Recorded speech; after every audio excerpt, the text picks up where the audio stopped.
રાજ્યના 82 ડેમ 100%થી વધુ, જ્યારે 68 ડેમ 70 થી 100% વચ્ચે ભરાયા. રાજ્યની જીવાદોરી સમાન સરદાર સરોવર ડેમમાં 89% થી વધુ જળ સંગ્રહ. રાજ્યમાં 96% થી વધુ વિસ્તારમાં ચોમાસુ ખરીફ વાવેતર પૂર્ણ. ગુજરાતમાં ચાલુ વર્ષે મેઘરાજાએ તમામ વિસ્તારમાં મેઘમહેર કરી છે. ચોમાસુ સિઝનમાં સાર્વત્રિક વરસાદના પરિણામે તારીખ 4 સપ્ટેમ્બર 2025ની સ્થિતિએ સરેરાશ 92.64% વરસાદ નોંધાયો છે, જેમાં સૌથી વધુ ઉત્તર ગુજરાતના 96.94% વરસાદ, દક્ષિણ ગુજરાતમાં 96.91%, પૂર્વ મધ્યમાં 93.79%, કચ્છમાં 85.14%, જ્યારે સૌરાષ્ટ્રમાં 84.74% સરેરાશ વરસાદ નોંધાયો છે, તેમ state emergency operation centre Gandhinagar દ્વારા જણાવાયું છે.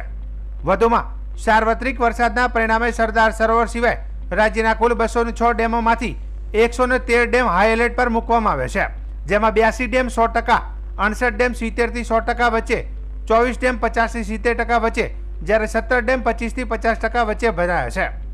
રાજ્યની જીવાદોરી સમાન સરદાર સરોવર ડેમમાં હાલમાં તેમની કુલ ક્ષમતાના 89% થી વધુ જળ સંગ્રહ ઉપલબ્ધ છે.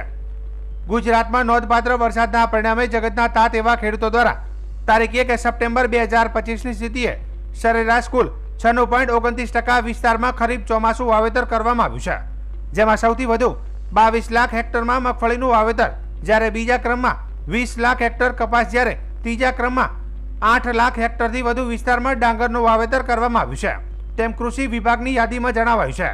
છેલ્લા 24 કલાકમાં રાજ્યના 24 જિલ્લાના 158 તાલુકામાં સરેરાશ 12 મિલીમીટર વધુ વરસાદ વરસ્યો છે. ગુજરાતના માછીમારોને તારીખ 4 થી 7 સપ્ટેમ્બર સુધી દરિયો ન ખેડવા IMD દ્વારા જણાવાયું છે.